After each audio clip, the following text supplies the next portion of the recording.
प्यारी साथ संगत जी, राधा स्वामी जी, मैं आज आपके लिए एक बहुत ही प्यारी साखी लेके आई हूँ। मनुष्य के अंदर दो बड़े गुण हैं, एक भय और दूसरा भाव, यानी कि एक डर है तो दूसरा प्यार है। जिसको परमात्मा से डर होता है उसको परमात्मा से प्यार भी होता है। यह हम हमारे साधारण जीवन में भी देख सकते हैं कि जिससे हमें प्यार होता है उसे खोने का, उसे रूठ जाने का डर भी होता है। इसी प्रकार परमात्मा से यदि हमें प्रेम होता है तो डर भी होता है, और अगर डर होता है तो प्रेम भी होता है। कहा जाता है कि एक बार एक बकरियां चराने वाला था। उसे परमात्मा से बहुत ही प्रेम था।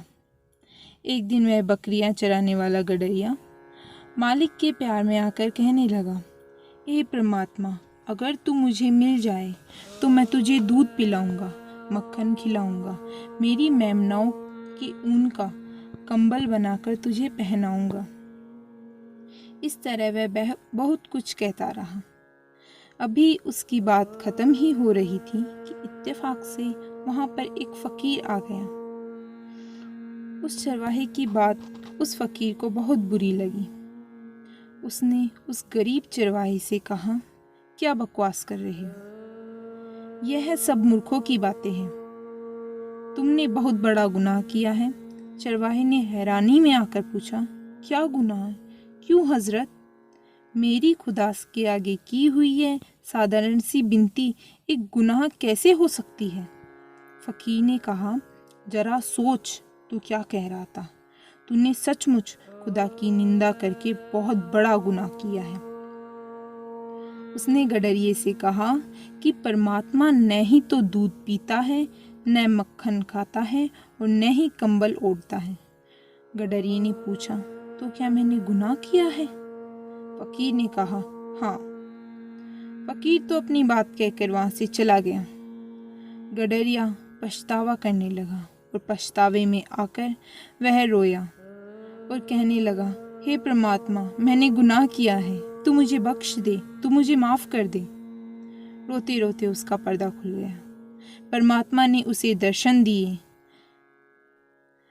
वह कहीं दूर तो था ही नहीं, उसके अंदर ही था।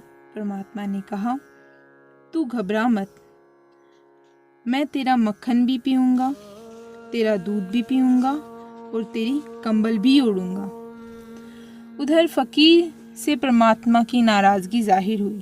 परमात्मा ने फकीर को कहा, तूने मेरे एक प्यारे का दिल दुखाया है, जा और उससे माफी मांग। फकीर को भी परमात्मा से बहुत प्रेम था और इस तरह वह परमात्मा की नाराजगी देखकर घबरा गया और जल्दी से उस गडरिये के पास गया और कहने लगा, मुझे माफ कर दो, मेरे से गलती हो गई। गडरिया हंसकर बोला, भाई, जो परमात्मा तेरे अंदर है वो मेरे अंदर भी है। जो परमात्मा तेरे पास आए वो मेरे पास भी आए। सो जिसको प्रभु से प्यार है उसको प्रभु का भय भी है। हम एक दूसरे की निंदा करते हैं क्योंकि हमें मालिक का डर है, किंतु प्यार नहीं। हमारे अंदर मालिक का डर भी होना चाहिए और प्यार भी होना चाहिए। अगर मालिक से मिलना है तो गुरु के पास जाकर नाम की कमाई करनी होगी। फिर गुरु हमारे ऊपर दया करके उस मालिक के प्रति हमारे अंदर भय और भाव पैदा कर देंगे, अर्थात उस मालिक के प्रति हमारे अंदर प्रेम और डर पैदा कर देंगे। धन्यवाद। आज की हमारी यह साखी यहीं समाप्त होती है।